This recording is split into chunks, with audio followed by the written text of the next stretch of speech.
کہ یہ جو دوسرا سوال یہ ہے کہ آیت الکرسی اور دعا جو ہے وہ فرضوں کے بعد مانگنا ضروری ہے یا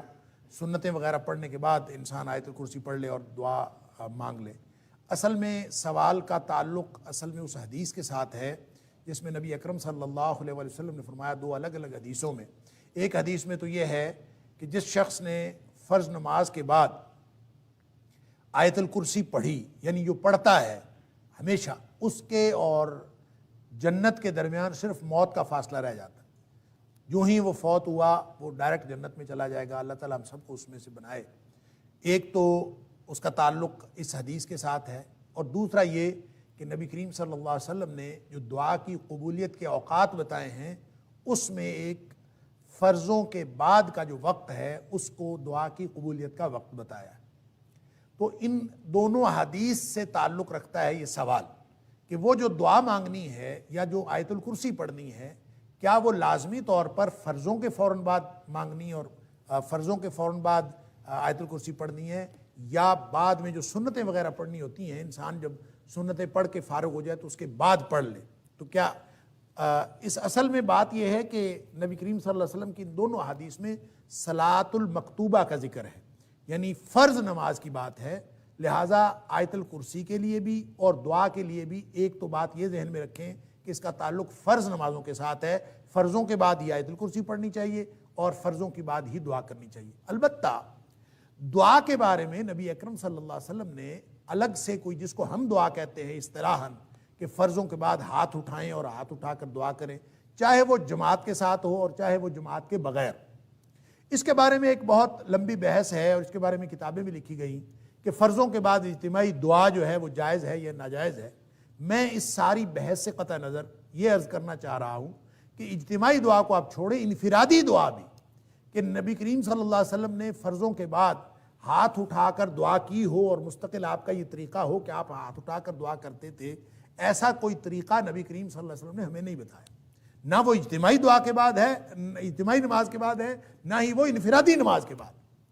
اور پھر جب نبی کریم صلی اللہ علیہ وسلم یہ فرما رہے ہیں کہ جو دوبر و کل صلات، ہر نماز کا جو آخر ہے اس کے پیچھے جو ہے وہ نماز کے دعا کی قبولیت کا وقت ہے، تو یہ کیسے ہو سکتا ہے کہ نبی کریم صلی اللہ علیہ وسلم ایک بات ارشاد فرمائیں کہ وہ دعا کی قبولیت کا وقت ہے، اور خود نبی کریم صلی اللہ علیہ وسلم سے ایسا کوئی عمل وہ موجود ہی نہیں ہے کسی صحیح حدیث میں کہ نبی کریم صلی اللہ علیہ وسلم ہر نماز کے بعد دعا مانگتے ہوں، ایسا کچھ نہیں ہے۔ تو یہ ایک سوال پیدا ہوتا ہے، اور اس سوال کا جواب یہ ہے کہ نبی کریم صلی اللہ علیہ وسلم کا معمول یہ تھا کہ آپ جو تشہد میں دعائیں مانگتے تھے، آخری تشہد میں درود شریف پڑھنے کے بعد، وہ دعائیں محدود نہیں تھیں جس طرح ہم نے محدود کیا ہوا ہے کہ ہم ایک دعا پڑھ لیتے ہیں یا دو دعائیں پڑھ لیتے ہیں اور ہم سمجھتے ہیں بس نماز میں اتنی دعائیں پڑھنی، اس کے بعد دعائیں نہیں پڑھنی۔ وہ جو دوبر کل صلات ہے، یہ بھی اصل میں نماز کا آخر ہے، اور وہاں پہ جو دعا کی جاتی ہے وہ دعائیں مراد ہیں کہ جتنی بھی آپ وہاں دعائیں کریں گے وہ اللہ کے ہاں قبول کے درجے کو پہنچتی ہیں، یہ وعدہ ہے۔ لہذا اس کا مطلب لازماً سلام پھیرنے کے بعد نہیں ہے، سلام پھیرنے سے پہلے کی دعائیں، یا پھر وہ دعائیں نبی کریم صلی اللہ علیہ وسلم کا جو معمول تھیں، جو نبی پاک صلی اللہ علیہ وسلم ہر نماز کے بعد مانگتے تھے، جو صبح و شام کے خاص طور پر جو اذکار ہیں، اور باقی جو دعائیں ہیں جو نماز کے بعد نبی کریم صلی اللہ علیہ وسلم کو معمول تھا، اور یہ نماز کی کتابوں میں، حدیث کی کتابیں موجود ہیں، آپ ان کو دعاؤں کو یاد کر لیں۔ اصل میں اس سے مراد وہ دعائیں ہیں جو نبی کریم صلی اللہ علیہ وسلم تسلسل سے اور ہمیشہ معمول کے مطابق مانگتے تھے۔ اس میں سے 4-5 دعائیں تو ایسی ہیں جو تشہد میں نبی کریم صلی اللہ علیہ وسلم کبھی قضا نہیں کرتے، ہمیشہ پڑھتے تھے، اور باقی اس کے علاوہ جو دعائیں ہیں وہ آپ اگر پڑھ لیں تو وہ بھی ٹھیک ہے، وہ بھی اسی کے اندر آئے گا۔ اور اگر آپ اس وقت دعائیں نہیں کرنا چاہتے، اس وقت 2-3 دعاؤں پہ اکتفا کرتے ہیں اور بعد میں دعا مانگنا چاہتے ہیں تو مانگ لیں۔ نبی کریم صلی اللہ علیہ وسلم کے فرمان کا مطلب بہرحال یہ ہے کہ فرض نماز کے بعد دعا کی قبولیت کا وقت ہے۔ آپ اگر اس میں سے کوئی طریقہ اپنا لیں، چاہے انفرادی طور پر آپ بیٹھ کے بغیر ہاتھ اٹھائے دعا کریں، وہ بھی درست ہوگا۔ اگر آپ ہاتھ اٹھا کے دعا کر لیں وہ بھی درست ہوگا۔ اگر آپ کبھی اجتماعی طور پر ہاتھ اٹھا لیں، کسی نے کہہ دیا کہ دعا کر لیں، تو اس میں بھی کوئی حرج نہیں ہے، کیونکہ ان میں سے کوئی بھی طریقہ نبی اکرم صلی اللہ علیہ وسلم نے خاص نہیں فرمایا۔ البتہ خاص معمول نبی کریم صلی اللہ علیہ وسلم کا وہی ہے جو عام معمول تھا، اس کو اپنانا ضروری ہے۔ اس کے علاوہ اگر کوئی شخص دعا کرنا چاہتا ہے وہ کسی بھی طرح دعا کبھی کر لے تو اس میں کوئی حرج نہیں ہے، لیکن اس کو نبی کریم صلی اللہ علیہ وسلم کا مسنون طریقہ سمجھ کے نہ کرے، اس لیے کہ سنت ثابت ہوتی ہے حدیث صحیح سے۔ حدیث صحیح نہ ہو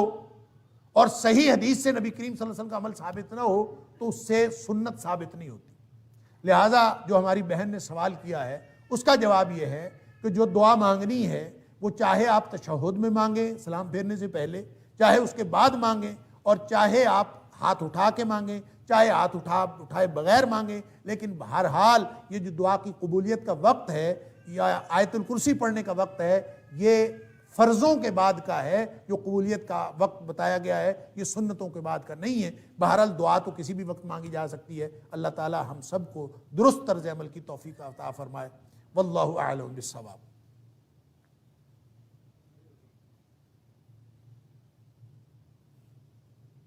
السلام علیکم۔ سر میرا سوال بھی دعاؤں کے بارے میں ہی ہے۔ سب میں کہا جاتا ہے کہ سجدے میں انسان جو ہے وہ اللہ تعالیٰ کے سب سے زیادہ قریب ہوتا ہے، اور اگر ہم کیا نماز کے دوران ہم سجدے میں دعا مانگ سکتے ہیں، یا جو مضمون دعائیں عربی میں ہمیں سمجھائی گئی ہیں یا سکھائی گئی ہیں کیا ہم وہ مانگ سکتے ہیں یا نہیں مانگ سکتے؟ دیکھیں بہت اچھا سوال ہے کہ سجدے میں نبی اکرم صلی اللہ علیہ وسلم نے فرمایا کہ اقرب ما یکون العبد من ربہ وہو ساجد، کہ انسان جب سجدے کی حالت میں ہوتا ہے تو اللہ کے سب سے زیادہ قریب قربت کی حالت میں ہوتا ہے۔